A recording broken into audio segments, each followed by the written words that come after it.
Hello, Nikki from Motor For You. Today we have a Jaguar E-Pace. This is an R Dynamic S finished in the colour silicone silver metallic.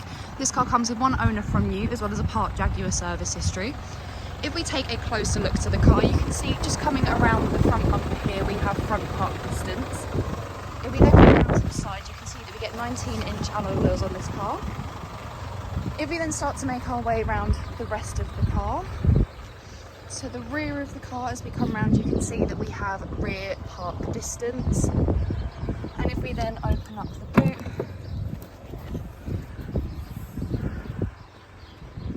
once inside the car, you can see that we get electric windows all around with your window lock and child lock button just below. We also have electric mirrors on this car. We also get a multifunctional steering wheel. On the left hand side we have your volume, changing your stations or tracks. The menu and OK correlates to the screen just there, as this also turns into a keypad for that. And then we also have your telephone voice control mode button. On the right hand side is your cruise control, where we have the option of a limiter. We get automatic wipers and automatic lights in this car. If we look to the centre console, we have an armrest just here which we can pop open. And in here we have a big storage cubby with two USB ports, a micro SIM and a 12-volt socket. We then have two cup holders where you can put things such as the key, as this car has got keyless start. We then have a storage mat here where we have a 12-volt socket. On this car we do get dual climate control with the option of AC just up there, as we can see by the two different numbers. To change where the airflow comes from, we press this button here, and then as you can see it will then show up on the main screen just there. If we put the car into reverse, you can see that on this car we do get a reversing camera. This comes with guidelines as well, so as you're reversing, the guidelines will move as well, giving you a rough idea as to where the car will go.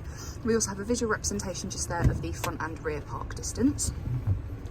If we then go to the home page, this is what your first home page looks like. On here we have your navigation. This is what the map for the car looks like.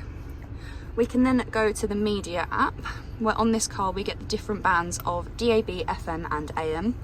We have the source of radio, but we do also get Bluetooth audio, but this only shows up when you have a phone already connected to the car. We also have the telephone app, which again, you have to have a phone connected to the car to be able to access this. You'll then be able to make and receive calls through the car, as well as access other apps such as the contacts app, which is just on the next page. We then have your eco data app. This will give you a rating up to 5 being the best rating that you can get, and it will rate you on your energy impact on the car. We also have Apple CarPlay and Android Auto. These are accessible when you are connected to the USB port, which is under the armrest. And then on the last page we have your voice control, where we get tutorials, commands and voice tags. We also have your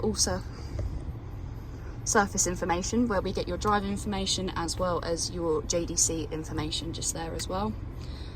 If we then have a look at the seats of the car, here we have the driver's side, which is a fully electric seat. We can then come round to the back, where we get 3 seats in the back of the car. We have Isofix running across the bottom. We can bring down the middle of the centre seat, where we get 2 cup holders and a little storage cubby under there. We also have a 12-volt socket down there, and this car does come with a fixed panoramic roof, as we can see going across just there. If you have any questions or queries on this car, please feel free to contact us at Motor For You. Alternatively, you can give us a call on 01580 879 666.